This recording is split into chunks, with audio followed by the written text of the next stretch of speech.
There is one particular thing that I would like to share with you, and it is about my family's religion. In the past, my late grandmother has always been a faithful Buddhist throughout her life. She celebrated every single Chinese festival because she believed it was necessary for her and her family to do so. This tradition is not only practiced strongly, but it must also be done only in certain ways. As religious as my grandma was, she focused and emphasized a lot on worshipping the gods and masters of land. She followed the tradition of preparing and arranging the food nicely for the gods, and she made sure that the candles and joss sticks were positioned correctly. For example, white candles were only used for the ancestors, whereas red candles were used for the gods or masters of land. On the day before Chinese New Year, which is the day for reunion dinner, she would worship all the gods first before dinner could be served. A few examples of the gods would be 地主公, Guan Yin, Guan Di, late ancestors, and so on and so forth. Particularly, she would only use a whole male chicken with a red date in its mouth to worship the gods. The chicken had to be without defects.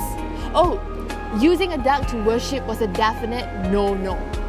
Moving on, my grandma would always make the rice container full and cooked extra rice continuously for 3 days during Chinese New Year, because it was believed that there would be not enough rice for the whole year if it was to be finished during Chinese New Year.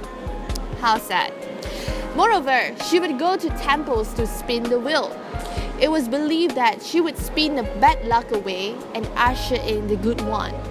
And if there was anybody who was talking bad behind my grandma, it's called xiao ren, she would ask the fortune teller to hit him or her, which means to curse that person's life in a way.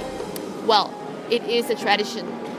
And my grandmother makes 200 zhongzi for her neighborhood every year. How great a woman was she. Anyway, my mom used to practice it as the way like how my grandma did it. However, the tradition changed when my mom converted to become a Christian. She no longer went to a temple, but to a church. I became a Christian at the age of 6. We now go to church every weekend and we serve Christ faithfully. Although we do not practice what my grandmother did religiously, but we still keep some of the family traditions, like waiting for everyone to be at a table for reunion dinner and eating together. As Christians, we pray and we read the Bible through, though not consistently. But, well, I do hope I will make it a consistent pattern so that I may pass on this practice to my future generations. I hope my kids will be more faithful than I am and will always be good children of God. Thank you for watching this video. I hope you are inspired.